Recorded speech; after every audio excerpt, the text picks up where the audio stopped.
Please visit tradingsim.com to simulate this trading lesson. This is Al Hill here with tradingsim.com. Today's lesson we're going to be talking about Fibonacci extensions. Now Fibonacci extensions are nothing new, right? I mean this is something that a lot of traders use, but a lot of times day traders really minimize or discount the value of Fibonacci extensions. You're going to want to use these, of course, in a short time frame, so you're talking 1 minute, 3 minute, or 5 minute bars. And you get the most benefit out of it when you actually look at the most recent high and low and then make the extensions from those points, right? So you don't want to necessarily look back, 5, 10, 15 days because you'll get cluttered with data.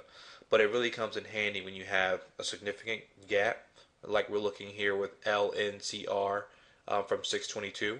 So you have like a nice 5-6% opening move, and you can see that you clearly jumped the previous 2 day range, and you also jumped the high from 3 days ago, right? So you kind of had this consolidation range here. We can kind of draw this really fast.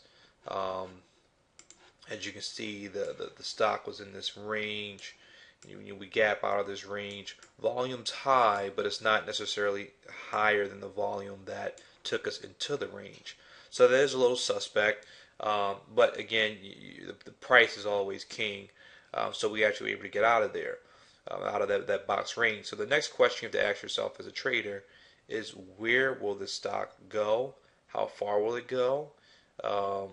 Should I jump on the train now? Should I wait for a pullback? This is where extensions can help you. So let's just take a quick example here. So if you go from the recent high, you drag this down, and you go to the recent low from where the move actually started, right? So we're not going to the previous low, we're going from the high to the low.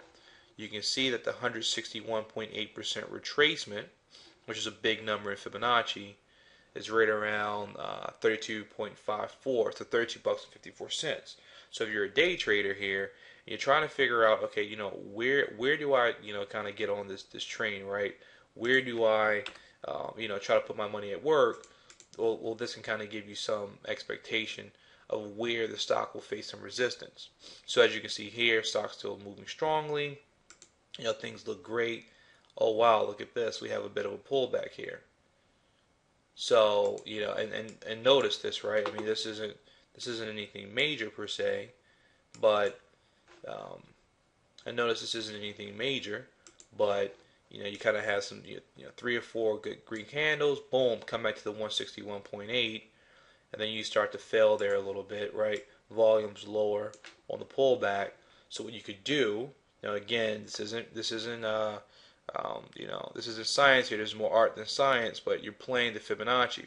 So what you could do is you could either buy the break of the Fibonacci, or you could buy the pullback. In this example, we're just going to buy the pullback. So let's say we throw 3,000 shares out there. We're going to buy the pullback at market. Average price 32.56, and let's check out the action from there. Okay, so as you can see, kind of wick down here. You see volume picks up a little bit, and then now we're back off to the races again. Now that there are some key Fibonacci numbers that we want to talk about in terms of extensions, right? So everyone knows about the 38.2, 61.8, 100% retracement, right? But there's also these extensions, and these extensions are going to give you a little bit more of an idea of where impulsive moves, right? So impulsive meaning that the stock is trending hard in one direction. So in this example, stock's up almost 8% when the previous day range was much smaller. So you have a very strong move in one direction. As you can see, the shorts are unable to get any sort of pullback here. So this is a prime example of where you're going to want to use Fibonacci extensions to help gauge how far and how long a stock can run.